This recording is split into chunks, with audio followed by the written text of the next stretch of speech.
I am the Tofu Golem. Please enjoy the video. You start by enabling Wi-Fi and Bluetooth so devices can see each other. This makes discovery immediate. Once done, make sure you have explicit permission from the owner. You should never bypass security. Next, scan for obvious legal options like a guest network or a WPS push button on the router. These are designed for quick access without sharing the password. You'll now move to the device pairing steps, using the safest method available to the owner. You should now choose the approved pairing method that's available. If the router supports a WPS push button, press it and immediately tap WPS on your phone. This uses a short window to exchange credentials without exposing the password.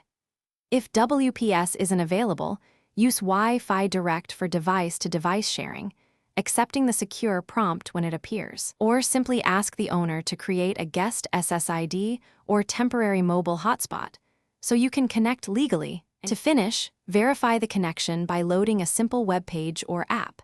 This confirms DNS and routing are working.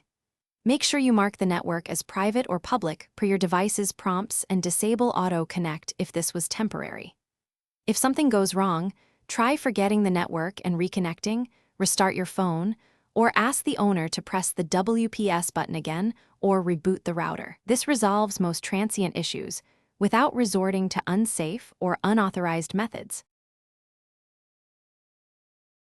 Thanks for watching. Consider subscribing if we helped you today.